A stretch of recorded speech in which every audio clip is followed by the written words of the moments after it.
Listen, it makes sense to me that a TV network would want people to say nice things about their shows, but now we're learning that some networks are out here creating fake social media accounts to argue with critics. I guess that is easier than making better shows.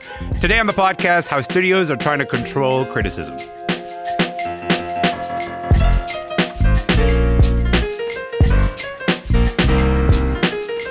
I'm Elamin Abdelmahmoud. This is Commotion.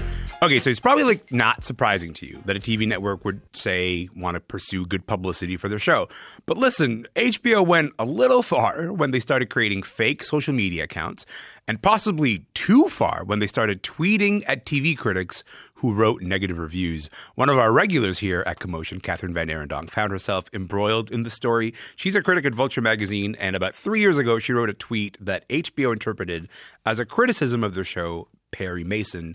In text messages that ended up being revealed by Rolling Stone magazine, the network CEO wrote to a colleague and said, quote, "Who can go on a mission? We just need a random to make the point and make her feel bad." Catherine was made to feel bad, and now she's here to talk about it. Catherine, what's good, friend? I want to start by saying I did not actually feel that bad, but I'm great to be here. Listen, what have your last few days been like? You're not used to being the story. Yeah, well, I certainly did not know that this was a thing that existed. And as is usually the case for a really nice piece of investigative journalism, they kept it very much under wraps until it was about to happen. So I did not know that this was going to be what my week was like. But then all of a sudden it was. And it's just it truly goes to show that you really never know what each new day will bring. One day you're just in your house tweeting your thoughts about Perry Mason. The next, your thoughts are being ricocheting around the HBO headquarters. Someone's like, get someone to make her feel bad. Hey, do you want to set the record straight? How do you feel about Perry Mason, actually? Okay, this is the funniest thing about this to me because I love Perry Mason. It's a good show. Season two of Perry Mason, that show slapped. And I was so mad when they canceled it. And yes, I had a lot of problems with the beginning of the first season. I think it's extremely boring to be like, I don't know, let's make him sad. Why is he sad? He was in the war. Like, we can do other more interesting storytelling at this point. So that's what I was tweeting about. But for the record, season 2 was fantastic. I really love Perry Mason. I actually didn't even mind season 1. Didn't even mind that he's sad because of the war story. But Catherine, I'm not a TV critic. Certainly not someone who gets Kelly Shepard, sicked on them. Maybe Kelly Shepard is a good place to start this conversation. Can you explain who Kelly Shepard is? Well, Kelly Shepard is a self-described mother and herbalist from Texas on Twitter. That's what her Twitter bio reads. And in one sense, that is who she is. In another, more accurate sense, she is the sock puppet account of Casey Bloys, the head of HBO programming, who in 2020 and 2021 apparently was on Twitter reading tweets that he felt were unfairly critical of HBO shows. Yeah. And so then asked people who work for him to create fake accounts to then yell at those TV critics. Quite an ask, when that email comes through from your boss, like, hey, can you create an account so that I can argue with this person? I want to talk about the tone of those messages because I actually think that's really important. The CEO texted that they needed to make you feel bad. What do you make of the tone of the tweets and the texts? Well, I mean, it's a very strange thing to read someone's private thoughts about you. In general, I think we are, as a species, not really designed or meant to broadcast our most private thoughts. I mean, these were certainly never meant to be made public, these particular comments. It did feel a little pointed because there were several critics whose tweets were discussed. I did note that the male critics who were described in that piece, the commentary about them tended to be about their kinds of critical opinions. Right. Whereas mine was that I needed to feel bad and it did feel a little pointed in that regard. But, I think there's a lot of sort of fascinating stuff about their choices for how to respond to people. My colleague, Alan Sepinwall, also features prominently in this piece. Alan also happens to be a good friend of mine. And the response that they were discussing was about his the way that they felt like his critical takes tend to be, but also then they decided to get angry at him that the best angle of attack was to yell at him for virtue signaling. And the way that social justice language felt like an easy angle of attack for them as I think another striking element of the story. But the point is, like, they're sort of out here trying to find the elements to undermine the critic. Like this is sort of a deliberate attempt to say, hey, you're a voice that is out here talking about our shows, and we want to sort of make sure that people don't see you as legitimate. I should say HBO CEO Casey Bloys apologized to TV critics at an event last week. You were at that event. What did you think?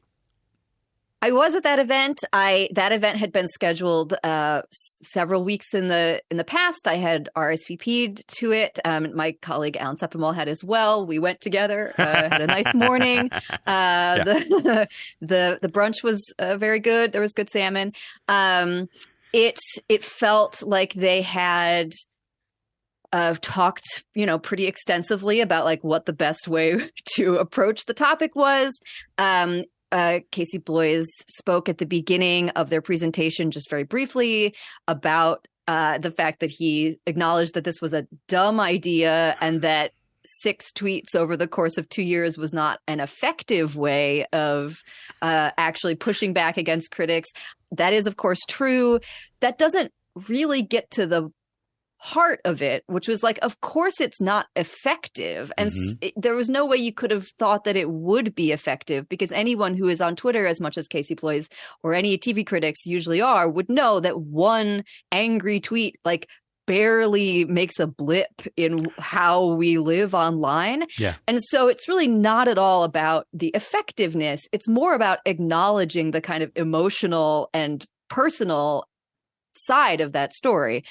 This is not something that he was really going to do on a stage. And so it was much more of a like, this was dumb. Now I'm just going to DM you. Well, I was going to say, he said he's going to start sending DMs to critics. Is that any better in your view in terms of how to handle this? Or is the way to handle this, so I don't know, make better shows? Anyway, continue. Well, I mean, I like lots of HBO shows. HBO makes many great shows. They're very good at making, that's the thing that's crazy about this. It's like, they're so good at making good shows. And like everywhere, not every show is going to be for everyone. Yeah. And the reason that like we have lots of different TV critics is that we all can respond to things in our own way. The DMing thing, although I have never received a DM from Casey Bloys, I'm welcome to. Please get in touch anytime. It is something that lots of TV critics and journalists have experienced in the past. He is pretty notable for getting in the DMs. It is something that I think is a step up from a sock puppet account. Certainly. I think, anytime you're making a fake account, you should probably be asking yourself, like, why am I doing this? But it is still something that, look, Twitter has poisoned a lot of brains. Yes. I don't,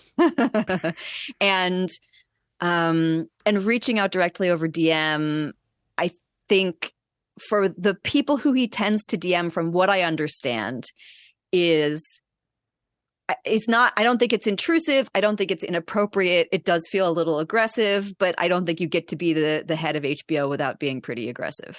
Well, I was going to say, like, it's useful to talk about the fact that HBO is known for their successes, because it feels a little wild to me to sort of spend all this time disagreeing with a critic over like their opinion over one specific show, whereas like this is the network that has given us Succession and has given us White Lotus and has given us Game of Thrones, a lot of lauded shows, a lot of critically beloved shows.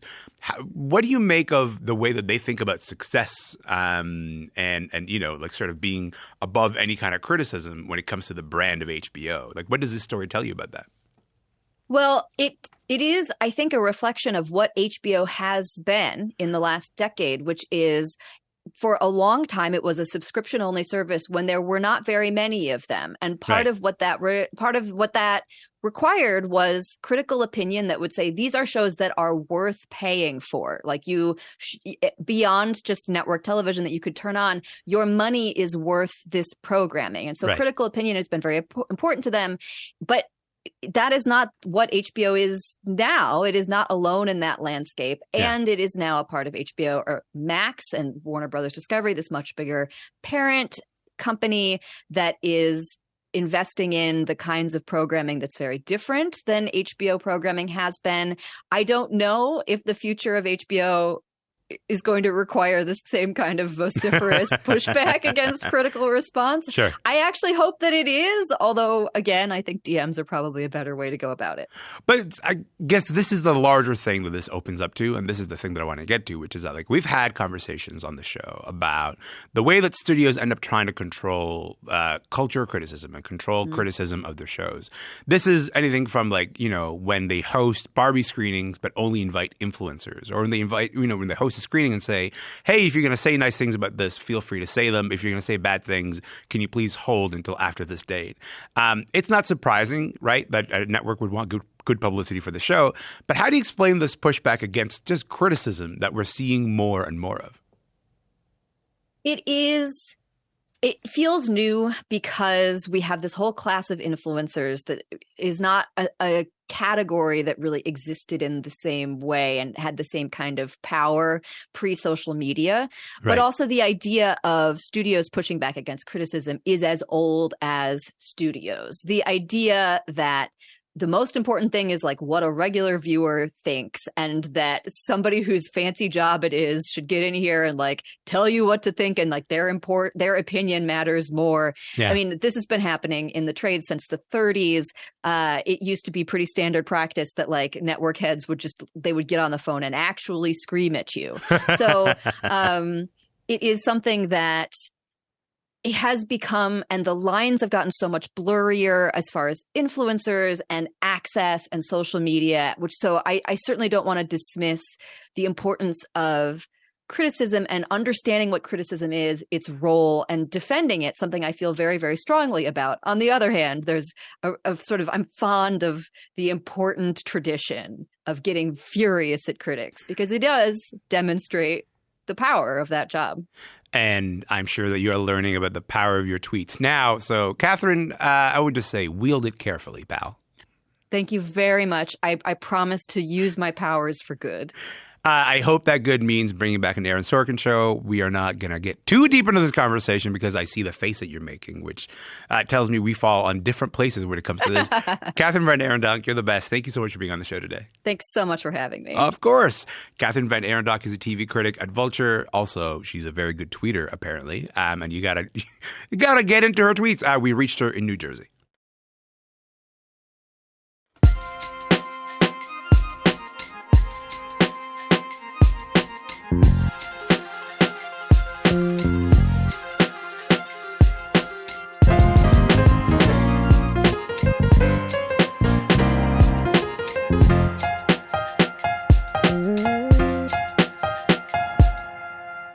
I'm Elamin Abdelmahmoud, and you are listening to Commotion. Listen, if you're a musician from anywhere in the country, the Junos are the big awards you aspire to, except if you're in Quebec, because there the big deal is the Felix Awards, and they were handed out at a big gala last night in Montreal, hosted by the comedian Louis-José Houd. Parce qu'ici au Québec, c'est pas toujours facile de gagner sa vie avec la musique. C'est parce que vous êtes trop nombreux. Il y a trop de monde. En fait, il y a trop de découvertes, pas assez de retraites. Il y en a 50 nouveaux par année, il n'y a jamais personne qui se pousse de cette Christie de business. Ils sont 3000 aux auditions de Star Academy. Moi! If you didn't catch that, he's talking about just how many people want to make music. And now I get it. Listen, if you don't live in Quebec, you might not have heard of most of the artists who won. But you know what? Most of Quebec doesn't really care. And that says something about how strong the province's music scene is. Nantali Ndongo was there last night. She's here now. Nantali, what's good, homie? Hey, I'm good. How are you? Good. I'm so happy to see you. Listen, you've been at these awards as an artist who was nominated a few years ago. How is it being back last night? Oh, well, you know what? This is my first big gala because they've got a couple of galas in the context of the Felix. So I've been to the smaller scale one where the more, let's say, obscure categories get nominated. So country, classic music, rap is at that event. So that's where I was. But this was my first time at the big show. And wow, it was a big show. Very, very much about the who's who in the Quebec music industry. Tell me a little bit more about this division between the big show and the little show. So does that still exist? Because I feel like, to me, wherever you are, that's the big show. Yes, I agree. The little show is still a big show for everybody there. Yeah. But I think it speaks to the point that Louis-José Houd was making, is that there are so many artists to be recognized and acknowledged. And we also acknowledge industry folks, labels, and producers, et cetera, et cetera. So the quote unquote little show, which is called Le Premier Gala, or the first gala, happened on Wednesday night. And it's still an important event. It's also broadcast for the larger public to see. And then the big event for some of the larger categories, so to speak, was last night at, one of the most important cultural venues in Montreal, in Quebec, the Place des Arts. Now, of the artists who were nominated, actually, let's just say of the artists who actually won, how many of them would be known, do you think, outside Quebec? That tells me a lot right there. I'm going to say at least one. Okay. I mean, of course, Jeanette Renaud, who is I kind of feel like Jeanette Renaud is the Anne Murray of Quebec, in a sense. She might be known across the rest of Canada.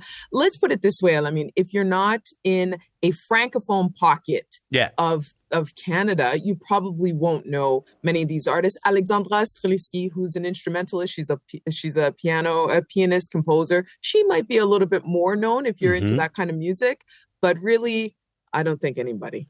But I was going to say, but like inside the Quebec music scene, that doesn't matter at all. Why is that, do you think?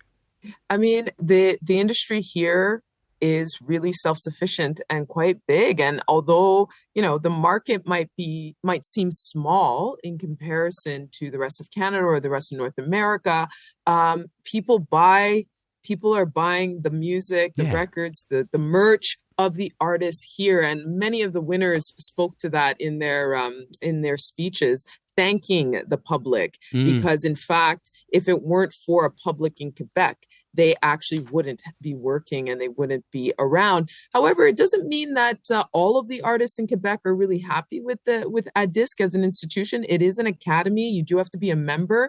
And just after the first gala, there was an article that came out a couple of days ago in Le Devoir, a big newspaper here in Montreal and in the province, where over 160 artists and people who work in the music industry, who are often independent workers, they criticized and called for people to take a stand against LADISC, since there aren't any artists who are part of the board and who are really involved in making this academy what it claims to be, which it claims to be this big voice for Quebec music makers, but people who are making music in Quebec, but that's not necessarily always the case. It kind of leans a little bit on an elite group of people. Well, I was going to say, it sounds kind of like if you are charged with the responsibility of representing the arts inside the province, and there isn't necessarily even the aspiration to sort of, get outside of the province, like that's not really the goal, then that organization, that academy would have even an even larger responsibility, if you will, to sort of represent the art inside. Yeah, they represent the art inside. I mean, of course, artists are aspiring to be seen outside of Quebec. Of course, the limitation is the language. Yeah. And many of these Quebec artists nominated are they're traveling over to Europe, to France, to Belgium to be seen. I think people are also quite critical of just how things are selected. There was one music exec who felt like, hey, we did a music video in Morocco that included 3 production companies, a Spanish one, a Moroccan one, a Canadian one. We gave work to over 50 people in Morocco, and their numbers showed that their video really was seen all around the world, like 400,000 views compared to the winner, whose video in the same amount of time on YouTube had about 40,000 views. So there's a lot of things to critique. Yeah. I love these politics, but also if we could just park the politics for a moment, Listen, this was the big show. Who were the biggest winners of last night? Oh man! So I mentioned Alexandra Strzelecki. She walked away with 2 Felix last night. So she won for Best Female Artist, and she also won for Artist who I guess has done well internationally. I'm an Anglophone and I struggle with translating French to English sometimes. I loved watching you as you were going through the translate. It was great. The category is called Rayonnement à l'International. So Alexandra Strzelecki really left with 2 wins. Then, of course, there was Ginette Renault, who still won and got recognized, and she's an important figure in the scene. It was great to also see Daniel Bélanger win. Daniel Bélanger has been making music since the 90s, a kind of alternative rock guy. And he's just still loved. Like some people were just born when he started putting out music, and yet they're the same people who are singing along to his music. So he won for male artist. He also won 3 other awards the night before. He totally took home 5, right? Like he took home 5 in total. Yeah. And last night he also and now there's so many I can't even remember, but he did really well. And interesting that the 2, Alexandra and Daniel Bélanger, they performed together during the night. Well, I guess let's leave it at this. It was your first time at the big show. Tell me what's going to stay with you. Man, a great dedication to hip hop. They did a good job celebrating 50 years of hip hop last night. It was really creative and smart. It was wonderful to see. And really the representation of Indigenous artists, I was surprised. There was, not to mention, so there was a Revelation artist who won, who's Indigenous. Her name is Kanen. She's Innu. But then she also won as Best Indigenous Artist, a young woman who was just really, really so excited and happy. And she spoke in her language. There was a performance by a group called Matan, who then they revealed a drumming crew. And that was such a powerful moment to hear those voices and just see the stage. And I spoke to some of those artists in that band afterwards, and they said that they were just extremely emotional because it meant so much for them that 1 million people, Elamin, were able to see that performance last night because this La Disque is seen by 1 million viewers across Quebec, including people in Indigenous communities. So that really stuck with me. And the sing-alongs. There was sing-alongs for every genre of music that you could think of. It was amazing. That sounds amazing. Immediately after this conversation, I'm going to go find those on YouTube. Nantali, in the meantime, thank you so much for being here. You're the best. You're welcome. Thank you. Of course. Nantali Ndongo is the host and producer of The Bridge, a show about Quebec arts and culture for CBC. It could all be so simple, but you'd rather make it hard. Loving you is like a battle, and we both end up with scars. That is it for the podcast today. Listen, tomorrow we are talking about the great Lauryn Hill. Her only album came out 25 years ago. We are going to talk about the miseducation and the way that album has imprinted itself into the very DNA of hip-hop. That is it for the show today. My name is Elamin. See you tomorrow.